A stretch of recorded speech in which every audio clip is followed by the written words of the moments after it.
तो ठीक है बंद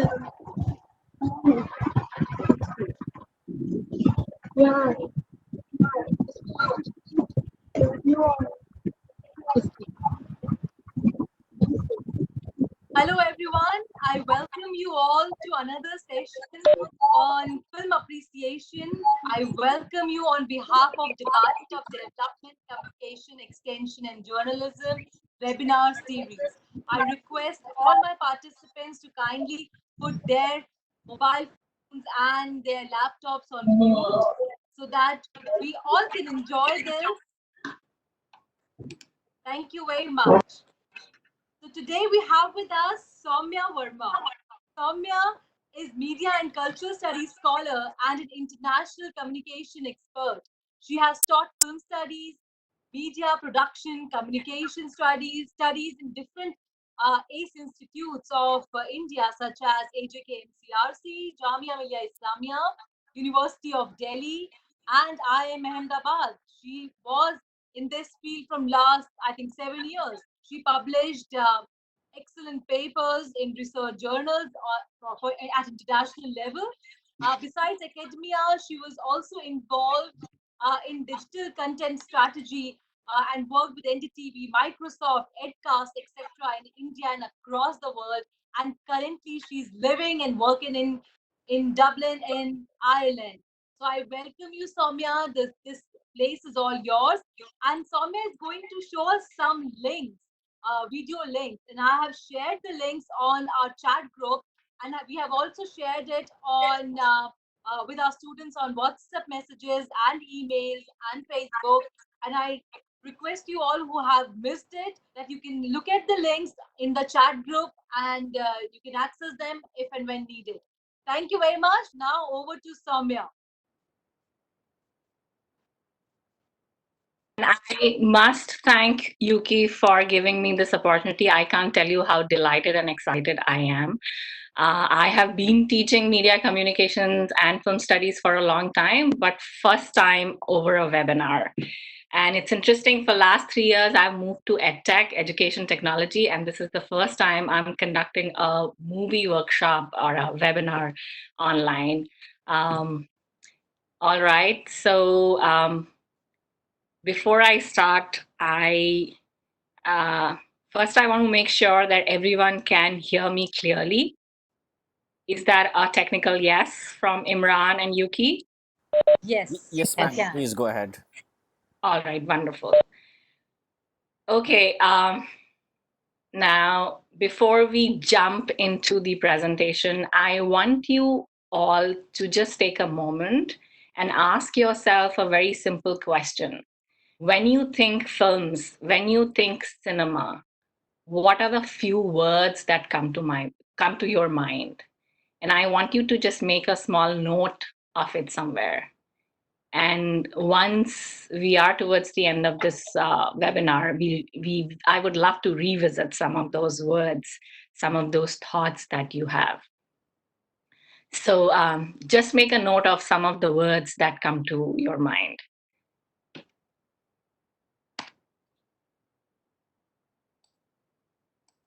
And take a look at some of the ideas about cinema that some world famous filmmakers have shared, and I put them here on the slide. Does your idea of cinema match with theirs, or does your idea of films and movies?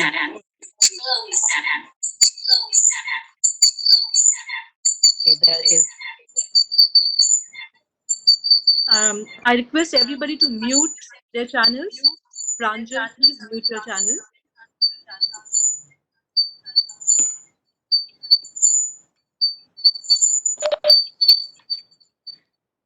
All right. So here I have some famous quotes from really renowned world filmmakers like Godard, Coppola, Martin Scorsese, Alfred Hitchcock, Agnes Varda. And if you look at one of the common themes, the words like fraud,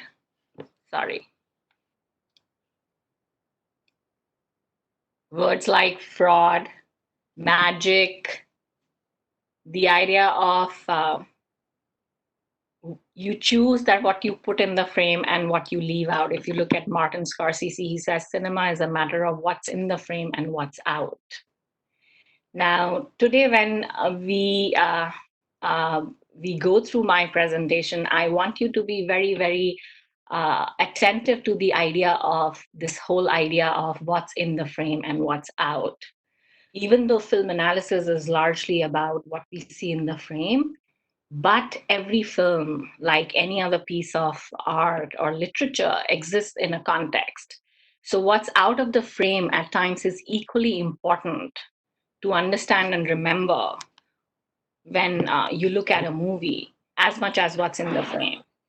So this is going to be a key idea throughout my presentation. And I think when the webinar was introduced on Facebook and other platforms, one key idea that Yuki mentioned is the history of cinema. And that is not just the history of cinema. One must also remember that films are also an extremely interdisciplinary medium uh, of creativity. So film borrows from diverse mediums of art and expression, and we would be in a bit looking at them. And I've tried to draw those connections so that you have an understanding of the historical context, of the creative movement in that historical context and how that influenced cinema of those times. All right. So do remember some of these words. Look at Coppola. I think cinema, movies, and magic have always been closely associated. The very earliest people who made film were magicians. So the idea of cinema as magic, as something which is created. And come to think of it, how many times you've gone to a movie hall and you feel, oh, that's my story. It's amazing that this is something which is a fantasy that's playing out on the screen, but sometimes it feels so real. There's a term we often use when we talk about films, and it's the willing suspension of disbelief. It comes from literature, from Wordsworth poetry, but the whole idea that to watch a film, to enjoy a film, you have to suspend your idea of disbelief because the film does not follow the rules of the real world. Sometimes it does, lot many times it doesn't. And even when it seems to be following the rules of the real world, it breaks a lot of them. And that's what we're going to find out. How it does that, can we notice? All right. So, three aspects of film, which all of us perhaps feel but don't all the time articulate: creativity, technology, business. And film, as it exists in the current world, exists at the intersection of um, these three ideas: creativity, technology, and business. So, creativity, the idea of script writing, direction, emergence of plot, characterization, technology, of course. We have now cinema is more than 100 years old. So technology has progressed so much, and the business. Now, everyone, because of the current crisis, I don't have to emphasize the point anymore, but everyone has been worried about the business of film. And the business seems to be moving online rather than in the theaters or the public exhibition spaces, as they are called. So remember these three terms: creativity, technology, and business, whenever you're looking at any piece of film or any piece of cinema. Now, the uniqueness of film, something that I mentioned about, that it's a collaboration of the literary, visual, oral, all kinds of creative medium, advertising, photography, everything comes in together. And for you to be able to appreciate a movie, it will really help to get some understanding of some of the art, photographic, and maybe advertising movements which were happening at the time when a film was made. And sometimes a film seems to uh, indicate or telescope the future. Uh, we will look at some of those films which were, like we say, way ahead of their times in terms of technology, in terms of their subject, in terms of their creative expression. But when you watch a film, do remember that there is so much happening. A film brings together the imaginative, the scientific, and the social impulse. So everything is coming together in a film. So it's a really dynamic medium. It takes any other visual or literary or expressive medium to another level, to a very sensorial and affective space where we can listen to things, feel things. The closest I can think is theater, but film takes theater to next level as well by introducing the element of time. You cannot play with time in theater the way you can play with time in films. And we will look at how films use time so creatively and dramatically. At any point of time you feel I'm going too fast, Yuki, let me know. I'm trying to make sure that we cover as much as we can. Going But forward. okay, all right. So again, I'm going to be focusing on two very key ideas: uh, content of the film, which is basically what the film shows, and of course, form, how the film shows us, very, very simply. So, whenever you interact with a film, these are two most of the obvious things that you look for. You look for what is the theme of the film, what is the story, what is the film talking about, right? Can you relate to it? Can you not relate to it? The other aspect is obviously the form, the stylistic, the technical aspect of it. How does the film narrate that story? How does it express the content that it is trying to express? And, there are all kinds of terms that we use to describe the form, similarly to describe the content. And going forward, we're going to be dealing with some of these terms and concepts which define content and form with relation to film.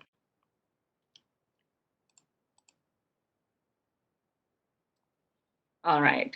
Very briefly, this is, sorry, I keep skipping. Okay. So, very briefly, these are the topics that I plan to cover through our webinar over 2 days. So, today I am focusing on film. Okay, for some reason, my screen sharing changed.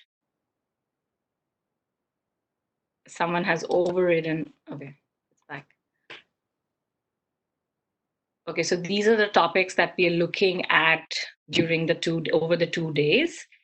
Today, my focus is going to be on film form and style.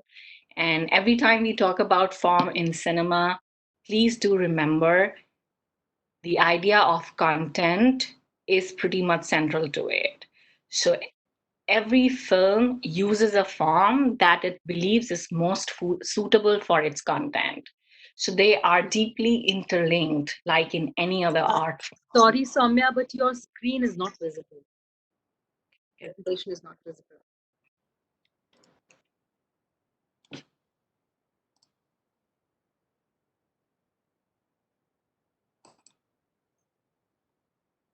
Is it visible now?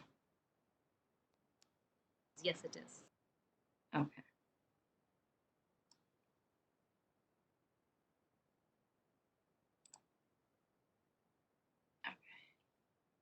So these are some of the topics that we are covering today. Since I already spoke about it, I'm sorry my screen was not visible, but we're focusing on film form and style today. And within film form and style, we would be looking in detail at the shot, the idea of frame, what's in the frame in a film. And the technical term for that we use is mise-en-scene, the idea of what all you put in a frame. And then, of course, how one shot relates to the other, which is something is enabled by the process of editing. And then we look at story and plot, various other narrative techniques, the idea of a narrator, voiceover, reliable narrator, unreliable narrator, concepts like that.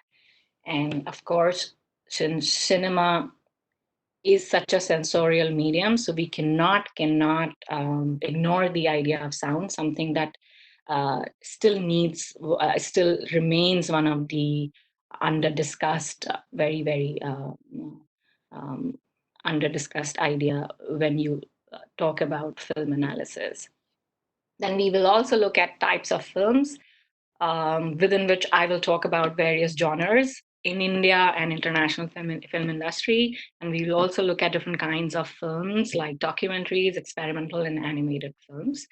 Um, and we will do a sample analysis of a short clip. We will do it today and we will do it again tomorrow and see what changes in our analysis with all the knowledge that we have gained during the webinars. All right, let's see. Where are we in terms of time? Okay. So I will start with a clip.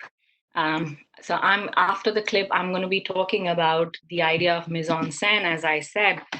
But before we start talking about mise-en-scene and the various elements of mise-en-scene, I want you to watch a short clip from Rang De Basanti. It's the opening sequence. And I'm going to be playing this on YouTube, so you can refer to the link in the chat window, which is already there. I've shared with you.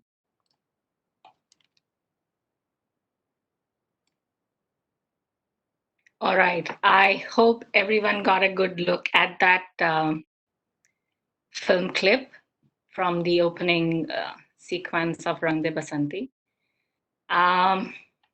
There's lots happening in those 8.5 minutes. It looks like a long sequence, but you actually watch just between 8.5 and 9 minutes of it. I would have loved to have a discussion on this in a live interaction, but if you just think about the very beginning of the sequence, it begins in a prison. And you get to know that this is a different time. You know, the film doesn't really tell you, it doesn't put a year on those clips, but you know as an audience that this is a different time and era. Now, how does that happen? For beginners, of course, there's a different color tone used in those clips. There's a sepia tone, and sepia now, because we know over a period of time that sepia tones, reflect a certain time. We know this is the past. Now, I played that whole sequence till the credits because there is lots happening. It's bringing together a lot of elements of not just filmmaking, the apparatus of filmmaking, but it also establishing the idea of film firmly rooted in history. Now, Rang De Basanti is a critical film in a lot of ways, but if you see what it's doing right here, it starts with a famous quote from Indian freedom movement, Sarfaroshi ki tamanna ab hamare dil mein hai. So it takes you to a past which some of us haven't seen, haven't experienced. It's alluding to that past. It shows you a small snippet from that past. And then you realize that snippet is given access to through a diary. You see someone reading a diary. So Sue, the girl who you meet, she's a documentary filmmaker and she's reading a diary of her uncle who was posted as a jailer in British time India. And the film uses the diary as a prop to connect past to the present. She's been reading the diary over a long period of time, and through that, she has accessed a certain past. Now, how does the film bring that past to us as an audience and reveal it to us, show it to us? Now, something really exciting about cinema, about films, is that they can recreate, that they can bring back times which we don't have access to. Like photography can't do that until unless, of course, you have an archive of photographs. But when you take a photo, you take it in this moment and time. You can recreate a past dramatically in a photo, but the photo still belongs in the present time. But in films, you can actually experientially go back to that time through a really complete what one could call a 360-degree sensorial experience. And this is called so Rangde Basanti uses this history effect, this recreation of time, something that literature otherwise does it beautifully in novels and short stories, takes you back in time, or theater takes you back in time. So here is Rang De Basanti, the movie, taking you back in time, and it very, very strategically uses certain tropes, certain elements. Now, you watch that credit sequence, which had the names of all the actors, the cast. And if you noticed what was there in the frame, there was newsreel footage, there were newspapers, there were newspaper photographs, clippings, diary notes, post-its, all kind of recording that was taking place. So while you see this process of recording, here is the film recording this process of recording. So interestingly, Rang De Basanti is also a film about filmmaking. I'm assuming a lot of you have, or most of you have seen it. It's about Sue trying to make this documentary about these freedom fighters of India, Bhagat Singh, Azad, and Bismil. And the same actors play these characters in the past and in the present. So the film connects the past and the present in really beautiful ways. I would be using the film again tomorrow to talk about editing, because it does some really exciting things in terms of the spectacular and the narrative technique. But I just want you to be aware of some of these clever things that Rangde Basanti does, and does it in a very, very invisible, smooth manner, if you come to think of it. And it brings you back to the present with that aerial shot of the Tower Bridge, the London Tower Bridge in London. And suddenly, from the colonial India, you are in present day London. That's the idea. So the film has traveled a lot of time, introduced characters, has already introduced some of the themes, the idea of freedom, the idea of protest, that you will see taking shape in rest of the narrative. So a really tightly edited and very, very pregnant opening sequence, pregnant with meaning, if I may say. And interestingly, one more thing, I don't know if you notice or it hits you, the film is also about the business of filmmaking. So, right at the beginning, something a lot of freelance filmmakers or young filmmakers can perhaps identify with, the cutting of budgets. Sue works for a big channel that says, sorry, we cannot finance your documentary because we don't think it's a TRP worthy documentary. One debate that always, always plagues creative arts, the idea of ratings and audience love. All right. Do make notes if you have any questions, and I hope we would have some time to discuss them today or tomorrow, whenever we can open for a little more interactivity. Okay, so let's move on. Okay, so now you already saw a very dynamic film sequence, and I'm using that as a pretext to introduce into the idea of mise-en-scene. Mise-en-scene is a French word which literally means putting into the scene, or you could say putting on the stage. It comes from the history of theater. It comes from theater. Like I said, film amalgamates so many various performing and creative arts, theater being one of the primary inspirations and references. The sole function of mise-en-scene is to direct our attention to what occurs within the frame. Now, the idea of framing is extremely important in film. Whenever you watch a film next time, make sure that you are very attentive to the idea of what's in the frame and what's not. Who are the characters who are allowed in certain shots, and who are the ones who are left out? Also, when you go look up on the net or you read a book, you will realize that mise-en-scene is described in so many diverse fashion. I am using one of the very, very fundamental ideas that refers to what is called pro-filmic elements. Now, what is pro-filmic? So there's a whole history of performance before cinema, before 107, 110 years of cinema. There is a whole history of visual arts and performance. So mise-en-scene basically refers to those elements which pre-existed cinema. Obviously, they were impacted by the advent of cinema, but uh, we will focus on the elements which overlap with, let's say, theatrical arts. Uh, so, so we won't include editing in mise-en-scene, but we can still look at lighting, we can still look at costume. So that's the whole idea of filmic elements. And anyone who's interested in knowing more about, I will give you book references. There's some amazing ones right on the internet. So these are the various elements of mise-en-scene we are looking at. Settings, which include props, the idea of set, the use of architecture within the frame, lighting, of course, a very, very key element.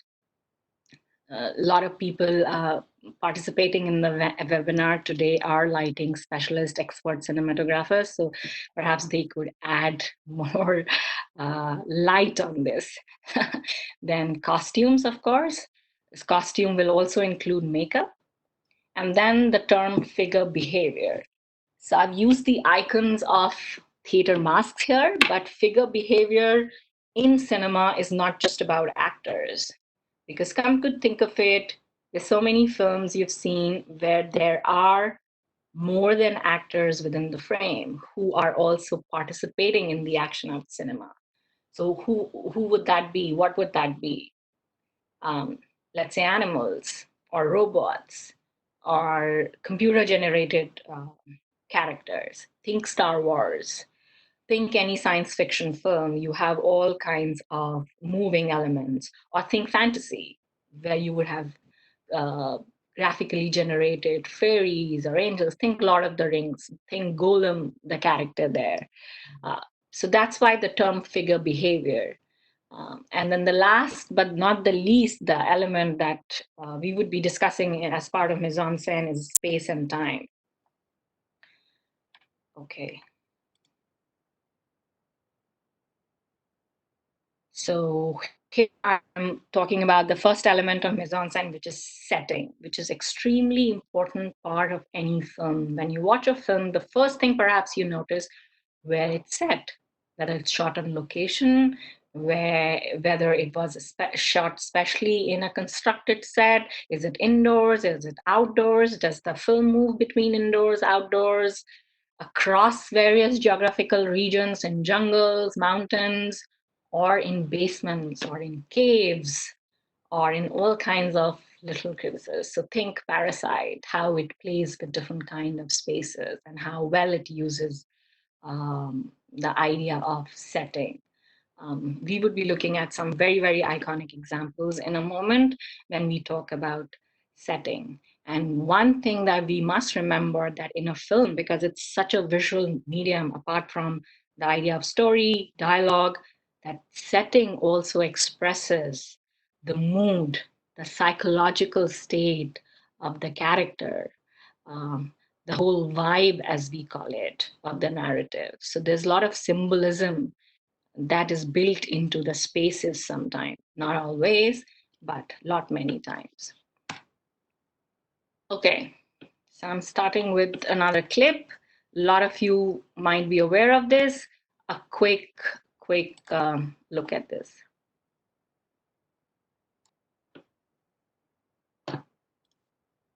All right, I hope you noticed some interesting themes and visualization there. This Metropolis in 1927 by Fritz Lang has become one of the most iconic examples of use of setting the idea of the mad machine, Frankenstein's robo, that kind of theme. But most importantly, it's a very strong anti-capitalistic film as well. So this whole idea of theme and form, content and form being being deeply combined in cinema. So if you notice the way the workers were showed in the sequence that you watched, you never get to see the faces of these workers who are walking face down, almost in a very mechanic, robotic fashion, and they all seem to, their bodies seem to be like one big body moving in one single rhythm. So it's like they don't have any individuality. The idea of self, of freedom, it's not there.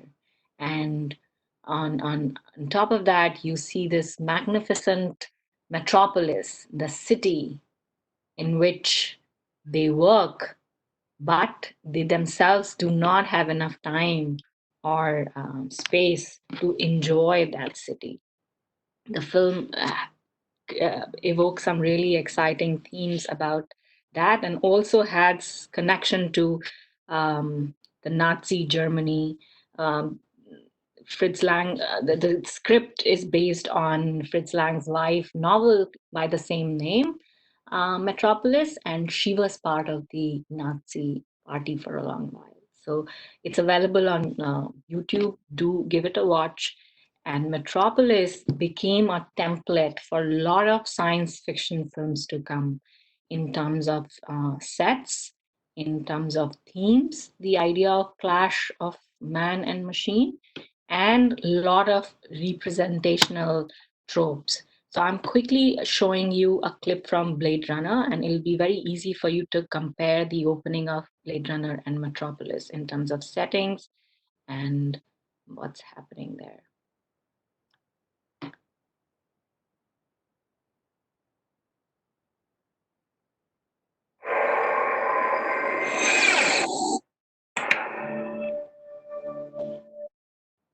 What if it's still in our world?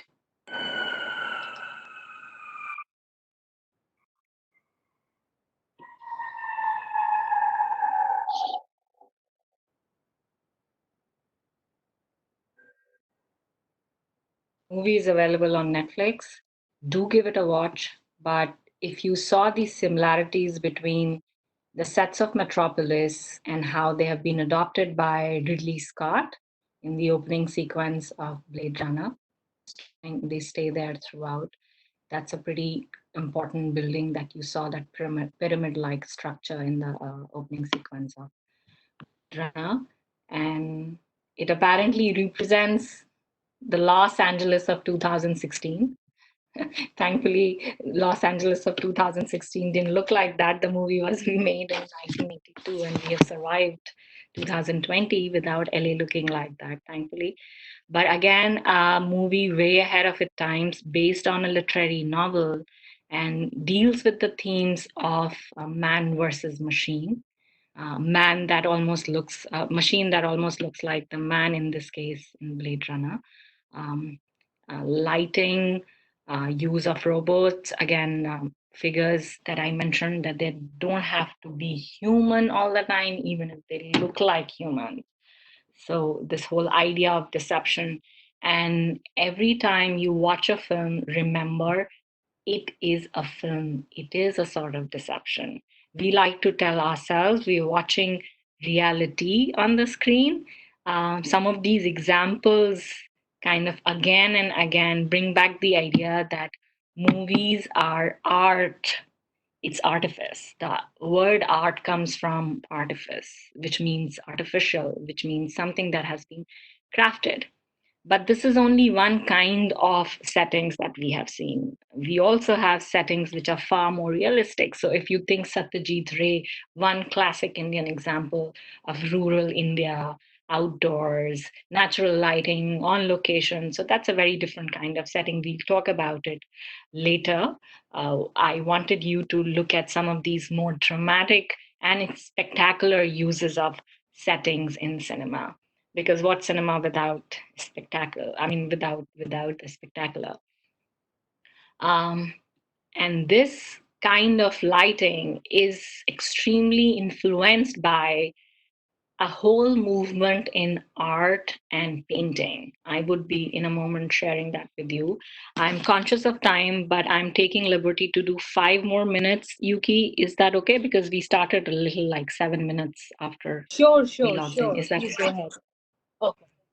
Okay, so I am giving you a brief context for this kind of lighting, because this kind of setting and lighting. Lighting, I'm not talking deeply about yet, but we would maybe tomorrow.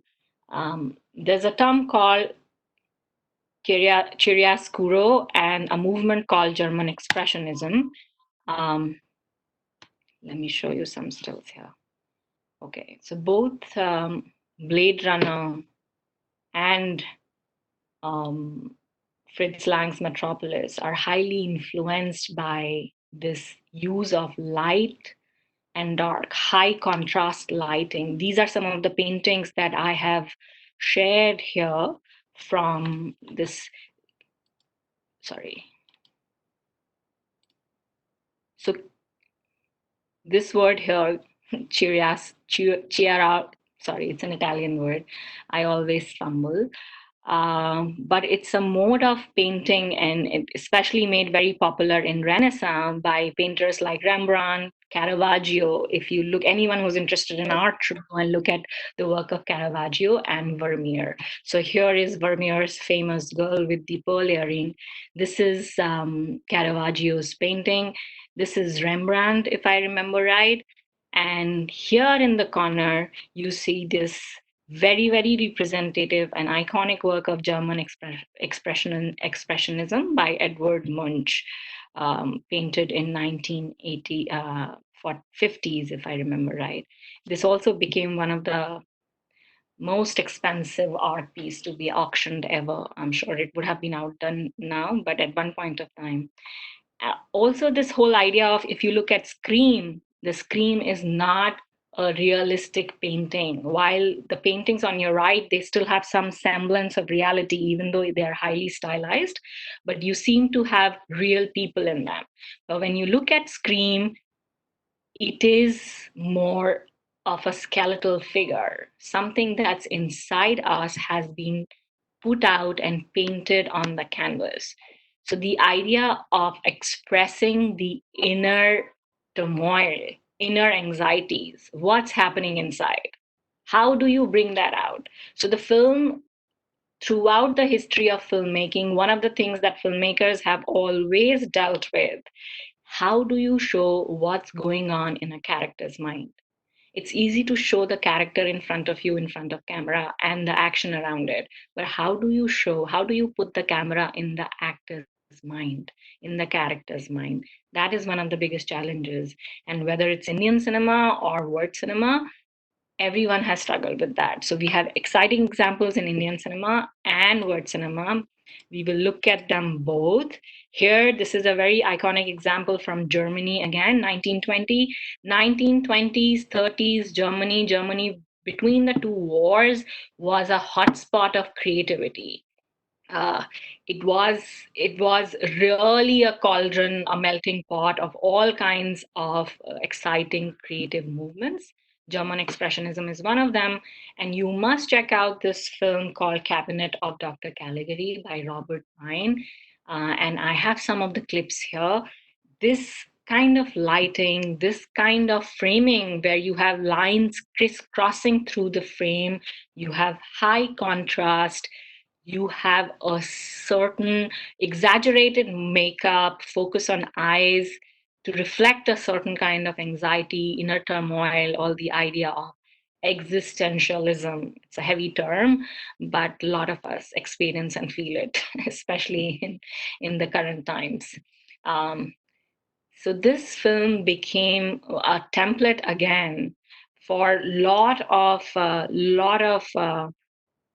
forms or former elements being used in times to come in cinema. In Indian cinema, if I were to give any examples, Guru Dutt's cinema would be a prime example of using expressionistic lighting.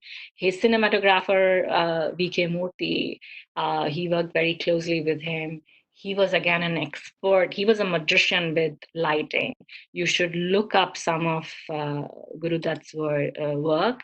And again, how lighting is used to create a certain mood. I'm not going to play Taxi Driver here. I'm going to play something totally different from what we have been seeing till now to get another perspective on lighting now. And this is going to be the last clip of today's webinar. Morning Mrs Varsha morning strictly आगे कमीनी बच्ची छोड़ने सच a lovely day हाँ सुबह सुबह तुम्हारा चेहरा देखा काय का lovely day Now, I'm running late for work. I was wondering if you could take Annette to school for me. Jhooty, aja. Thank you. कौन है अंजलि? आपकी होने वाली बहू. Oh really? आज मैं तुझे कॉर्नफ्लेक्स खिलाऊंगा. Good morning, Alice. Morning. Morning, Mr. Wright. Morning, sweetheart. You like Krish? No. Don't worry, girls don't like me also. मेरे देश की धरती सोना उगले उगले हीरे मोती. अंजलि. मेरे देश की धरती. अंजलि, मुझे तुमसे कुछ बात करनी है. क्या हुआ? हर सुबह तुम ये गाना गाती रहती हो. तो बहुत अच्छा लगता है. I think it's wonderful. You are my Madonna. लेकिन क्या है ना, यहाँ के नेबर्स हैं, वो थोड़ा कुछ कंप्लेंट कर रहे थे. मैं उनके लिए थोड़ी ना गा रही हूँ, मैं तो अपने बेटे को सिखाने के लिए गा रही हूँ. I know, लेकिन हमारा क्रिश सब कुछ सीख चुका है. बोलना. हाँ, सब कुछ सीख गया. कुछ नहीं सीखा है, इसे कुछ पता नहीं अपने देश के बारे में. अरे हमारा धर्म, हमारे संस्कृति, हमारे संस्कार. All right, I will keep the screen on this clip for you to continuing looking at it.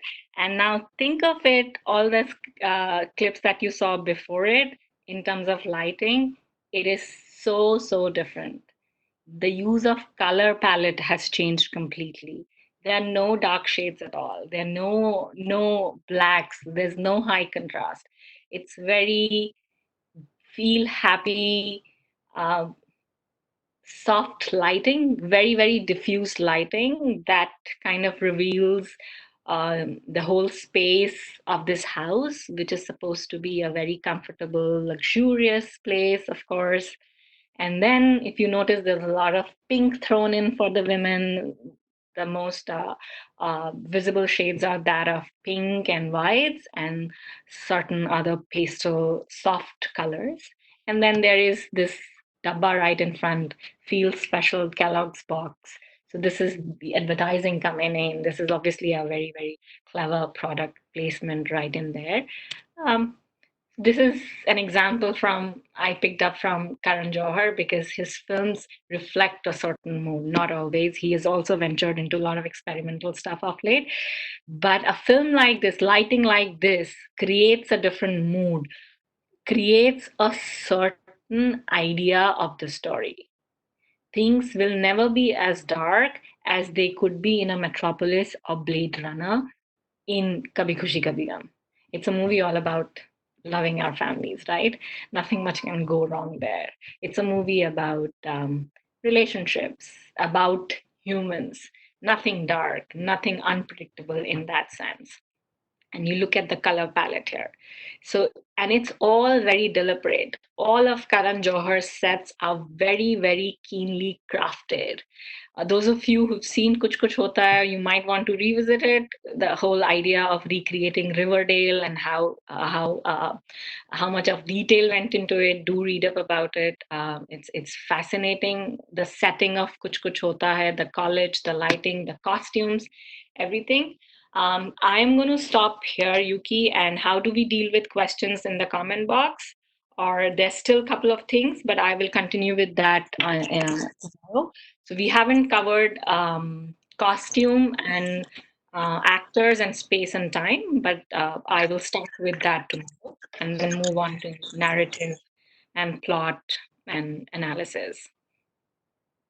Right. So maybe we will go ahead with this in another workshop, which is tomorrow. But yes, we can open this space for questions. Students can ask their questions in chat box, or they can come face to face with us on. You can open your mics and ask questions directly. I will stop sharing my screen now. Okay. I don't know why isn't. Sorry? I'm trying to stop sharing my screen. Okay. For some reason, I can't. WebEx. Can anyone quickly help me with that? Ableen, Imran, can you help with that? But the only option is if you can Yeah, on the top Basanti, panel, on the top panel, you will see stop share somewhere. If you come back to your speaker's view, um, you can maximize. But ma'am, you can Yeah. keep it. It looks like a good mise-en-scene. You can keep this in the background. Yeah. I want to see the questions in the chat box as well, which I can't see then. Yeah, but you can maximize that bar on the right side of the screen if you can see somewhere.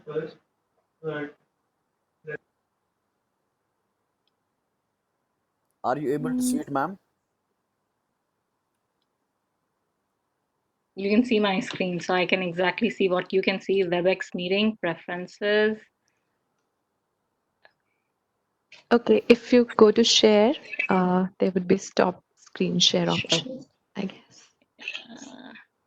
No, it says share my meeting room. At the bottom of your screen, there'll Yeah, I think be. it's somewhere. It's done. Cool. Yeah, good. Great. Okay. Thanks, Babin. Please So go ahead and ask questions. you can type in a question here quickly if there was too much of information, you want more information about some of the film clips I shared. Everything is available on YouTube or Netflix. Most of it is on YouTube. So it's very, very easily accessible. And I would encourage you to go and see some of the films that we saw snippets from. Watch them in whole, especially from a cinema history point of view. And there's so much of contemporary content that you can compare with these examples then, especially if you're looking at let's say Anurag Kashyap's work or Sriram Raghavan's work or Dibakar Banerjee, some of the darker work by him. You would be able to relate to a lot of this. And tomorrow we'll be talking about lighting, cinematography, film grammar. So some of this is going to be elaborated. So where we have one question by Preksha. She's a student of final year journalism at IHE. She's asking, ma'am, you mentioned some reference books about the topic. Could you please share some names? So I just shared it in the chat box. It's for everyone. One of the most comprehensive um, reservoirs of information on film art, film language is David Bordwell's book, Film Art. And his website, he has a website as well. You can Google David Bordwell and his wife, Christine Thompson. Together, they do a lot of writing and online videos, which you can watch and learn from them. Film glossary, film terms. So look for David Bordwell's film art. There's a whole lot of books. I will share a list with Yuki. I will send it to you, Yuki, and you can maybe share it with them as webinar notes later. Anything else that you want, I can organize that. For library as well, this would be a great addition. It's a very annotated, very visual film reader. So this is one Okay, key. now another question. You said that movie is basically about magic, imagination, fraud. Then what about the movies who are made on true incidents? Of course, very good question. We did refer to some of the movies which are made on true incidents. As I mentioned, that the filmmaking is about two kind of impulses. One is to deal with reality. The other is how do you transform that reality. So the most dramatic part of filmmaking is the one that deals with this transformation, what we saw today. But trust me, we would also be dealing with the idea of reality in movies. And Rang De Vasanti for me is an interesting example that brings the reality, true incidents. Remember, it starts with true incidents. Chandrasekhar Azad, Bhagat Singh, and Ram Prasad Bismil, they were hanged to death during the freedom movement it's a real incident. The film starts from this real incident, and then it takes you in an imaginative space. But throughout the film, do watch the film, it keeps referring to, it keeps taking you back to the reality of colonial India and how freedom fighters fought to get India that independence. So the film deals with both the real and the imaginative in that sense. If you've seen some of Anurag Kashyap's work, so Gangs of Wasepur brings in, it's of course a very stylized movie. He's a very stylized filmmaker, but he uses newsreel, he uses newspaper cuttings, he uses real locations, real names of places to create the idea of reality. And then, of course, there are documentaries or there are films based on true incidents like Talwar, based on a real life crime.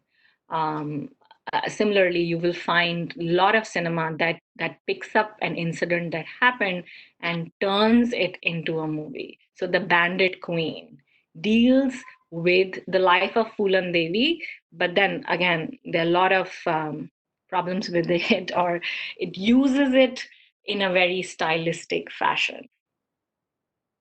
Yes. Any other question? Ma'am, how do we dissect movies based on theories which haven't been proved yet? For an example, Interstellar, Lucy. Again, Girusha, right? Good question. Yes, it's already there.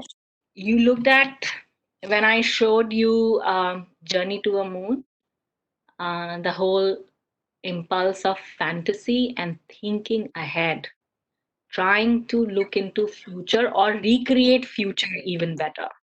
So movies give you this immense space and scope to recreate future, something that we cannot access ourselves physically, but we can recreate. And as a movie maker, it gives you deep satisfaction and control. You can recreate something which is not, it doesn't exist. So if you look at, we will also look at science fiction you saw. So Blade Runner was like Interstellar at some point of time. Interstellar takes you to space. Interstellar, so watch a movie like Space Odyssey to understand the history of a film like Interstellar. And Christopher Nolan is one filmmaker which I highly recommend that you watch every film by him. And since you mentioned Interstellar, you should maybe look at another film called Gravity by Soderbergh, and how both the films Interstellar and Gravity are similar and yet very different. So the idea of space, the whole setting changes, the mise-en-scene changes, the actors also change because sometimes films like Interstellar also introduce extra human or non-human agency, how they deal with time. So Interstellar deals with time brilliantly. It compresses, it condenses time. If I remember right, 7 months on the planet that they land on equals to 7 years on Earth. And I remember it had given birth to a lot of memes when people said, if you want to do a PhD, you should go to that planet. You will get done in 7 months. So it's how these films, especially films which look at space, they deal with time in a very innovative fashion. So you would want to look at their use of time back and forth and how they build a narrative using this idea of time, earthly time, spatial time, humanly time, time. Can you talk about Black Friday, as it is again based on a true incident? Anurag Kashyap, I can talk about hours. He's one of my favorite filmmakers, used to be.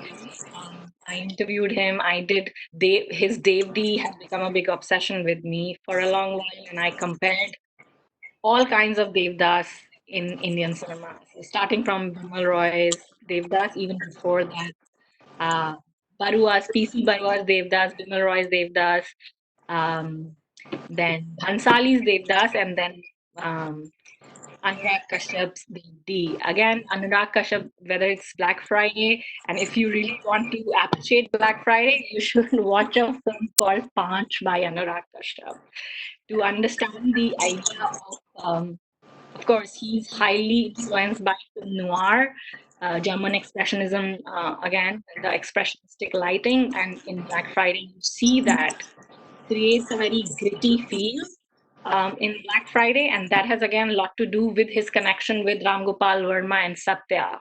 He assisted Ram Gopal Verma on Satya, on screenplay, on script, and you can see those influences in Black Friday and how he harks back to some of that very gritty procedural chase sequences, how he deals with the city. Again, both Metropolis and Blade Runner, the examples that you saw, they're also films about city. So how Kashyap deals with city and cinema. Do we use the element of graining in cinematic, or does it lowers the quality of the movie? Okay, hi Himanshi. Uh, Himanshi, graining is used for a certain effect.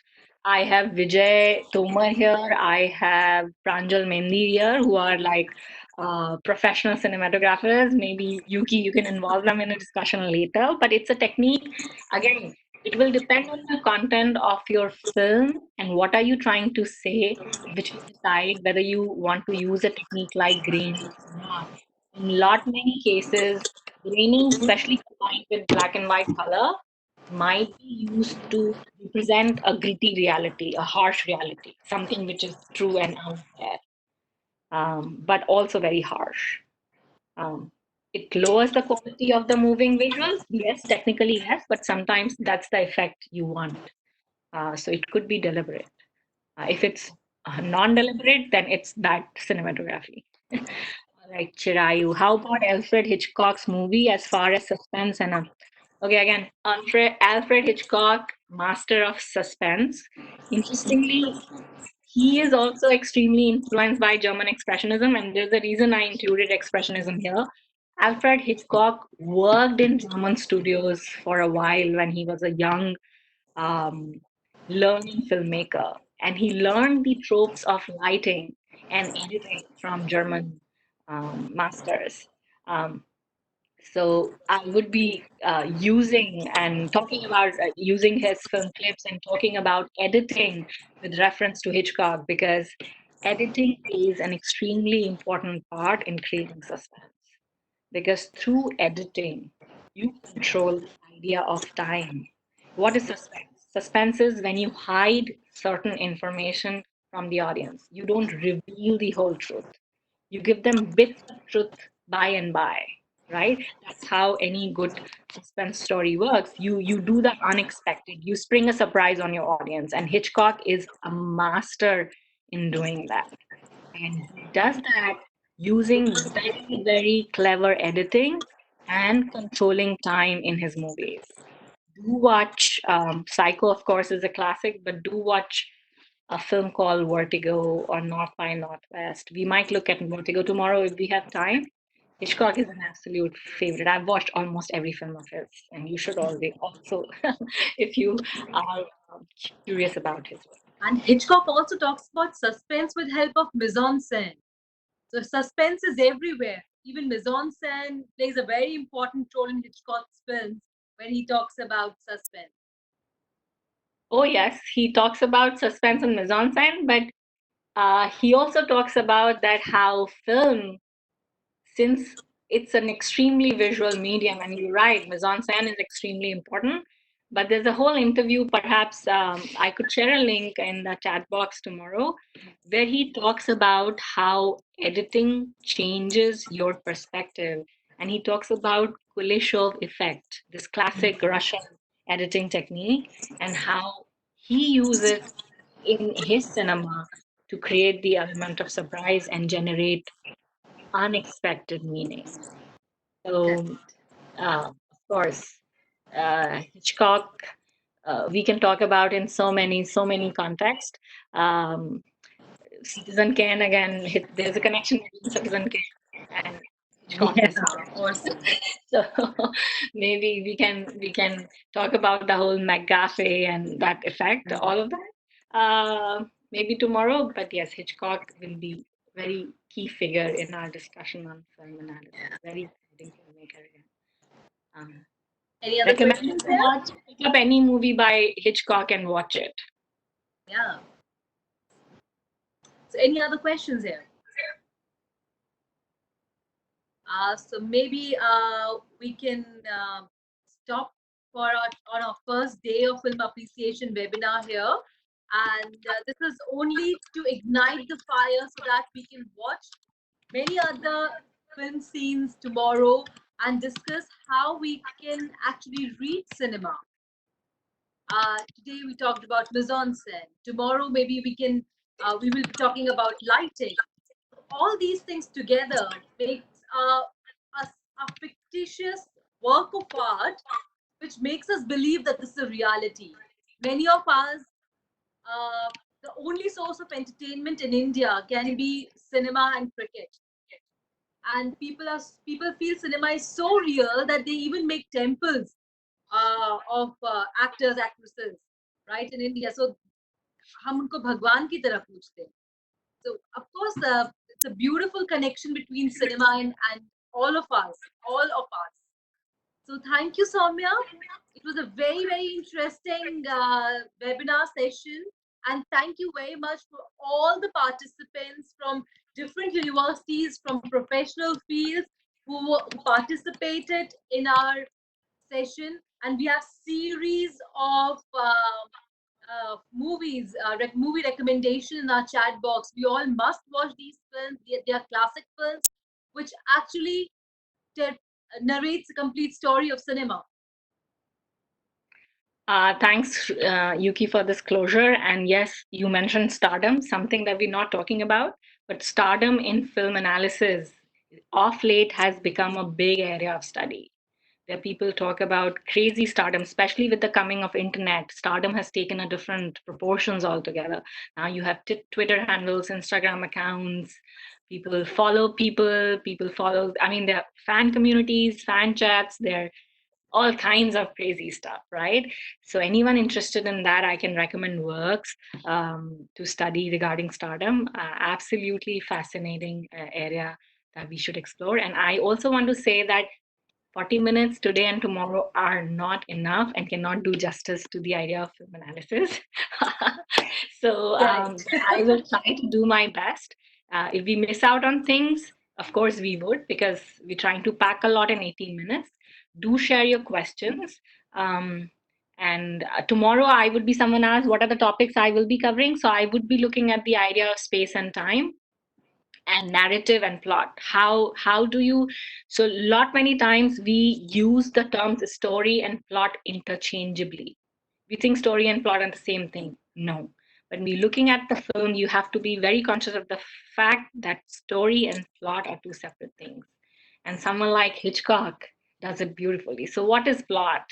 What is story? I would be talking about it tomorrow. Also, do watch a film called Golmaal by Rishikesh Mukherjee. If you haven't seen it, maybe you haven't. It's the classic Golmaal, not the Ajay Devgan or whatever the Rohit Shetty Golmaal. I'm not talking about the classic Golmaal by Rishikesh Mukherjee. And I would be talking about the idea of costume. Only that's one of the one ideas, but what costume does to that film. And it's also a film about filmmaking. We have seen it many times, but never have thought about of Golmaal as a film about filmmaking. I would also be looking at Akira Kurosawa's work, very famous Japanese filmmaker, master filmmaker, and how he uses space, actors, and movement and brings them together. So many of our students have watched Rashomon during one of the sessions. So they have little idea about the movie. But yes, if you will elaborate more on that, it would be great. Sure. So Rashomon in itself needs 40 minutes to discuss. I am going to show you clips from different movies of his. I'm trying to find something that brings them together. And he is a master.